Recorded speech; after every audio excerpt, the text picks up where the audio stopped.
दोस्तों नमस्कार। आज मैं आपसे बहुत ही सीधी और साफ भाषा में एक ऐसी बात शेयर कर रहा हूं जो पूरे देश में चर्चा का विषय बनी हुई है। जैसे ही जस्टिस सूर्यकांत ने भारत के नए सीजेआई यानी चीफ जस्टिस ऑफ इंडिया के रूप में शपथ ली, उसी पल से यह साफ दिखाई देने लगा कि अब सुप्रीम कोर्ट में काम करने का तरीका पहले जैसा नहीं रहेगा।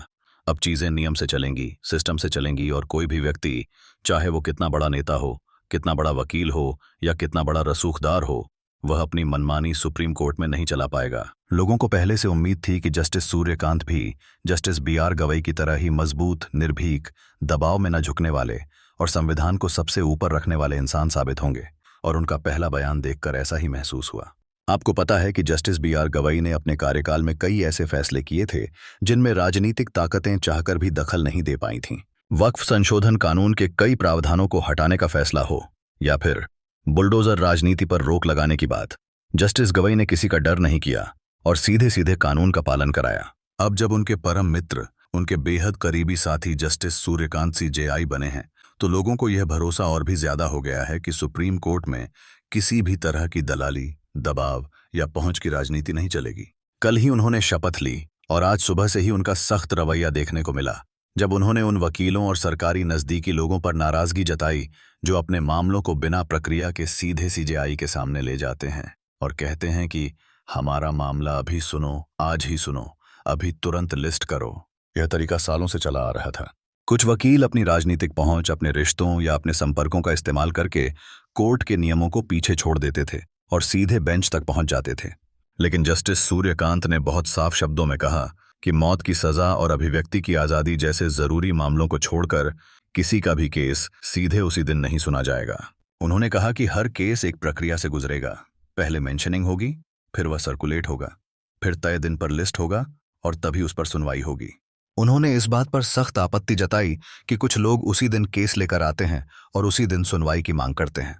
उन्होंने कहा कि यह तरीका अब खत्म होगा। किसी को भी लाइन तोड़कर सबसे आगे आने की इजाजत नहीं दी जाएगी। यह बात इसलिए भी बड़ी है क्योंकि सुप्रीम कोर्ट में हर दिन हजारों मामले आते हैं, जिनमें से कई सालों से लंबित पड़े हैं।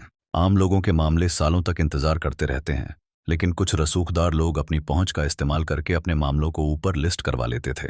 यही बात जस्टिस सूर्यकांत को पसंद नहीं आई और उन्होंने कहा कि अब सुप्रीम कोर्ट में कोई भी व्यक्ति हम बड़े वकील हैं, हम बड़े आदमी हैं, हमें पहले सुनो जैसी बातें कहकर आगे नहीं जा सकेगा। उन्होंने यह भी समझाया कि सुप्रीम कोर्ट केवल उन मामलों पर तुरंत सुनवाई करता है जिनमें किसी की जान पर खतरा हो, जैसे मौत की सजा का मामला या फिर किसी की आवाज दबाई जा रही हो, यानी अभिव्यक्ति की आजादी का मामला हो।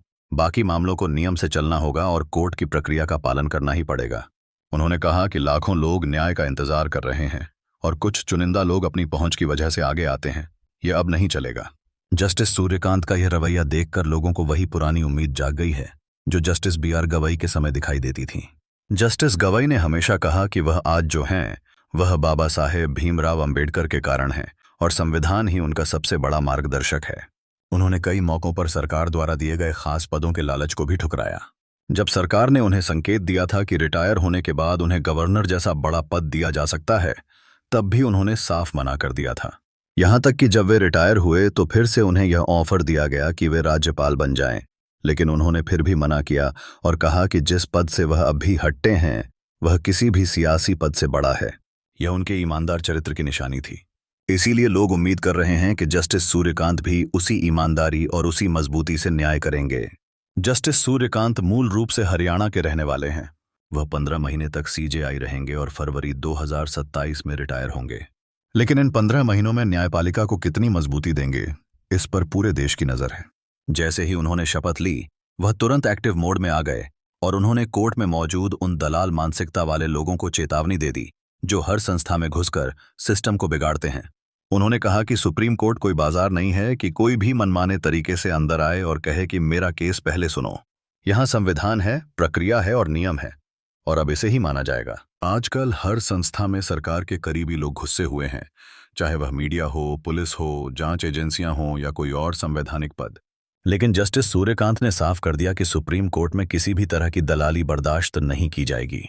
उन्होंने कहा कि न्यायपालिका को बदनाम करने वाले लोग, सरकार की गुलामी करने वाले लोग या राजनीतिक दबाव में आने वाले लोग यहां नहीं चलेंगे। इस बयान ने राजनीति और न्यायपालिका दोनों में हलचल मचा दी। लोग इसे जस्टिस सूर्यकांत के पहले बड़े कदम के रूप में देख रहे हैं। सवाल यह भी है कि क्या वह जस्टिस गवई की तरह बिना डरे फैसले ले पाएंगे, क्योंकि सरकार इतनी ताकतवर है कि वो कई बार न्यायपालिका पर भी दबाव बनाने की कोशिश करती है। बड़े बड़े ऑफर दिए जाते हैं, राजनीतिक पदों का लालच दिया जाता है, मीडिया को इस्तेमाल कर जजों पर दबाव बनाने की कोशिश की जाती है। लेकिन अगर सीजेआई खुद मजबूत खड़ा हो जाए तो पूरा सिस्टम मजबूत हो जाता है।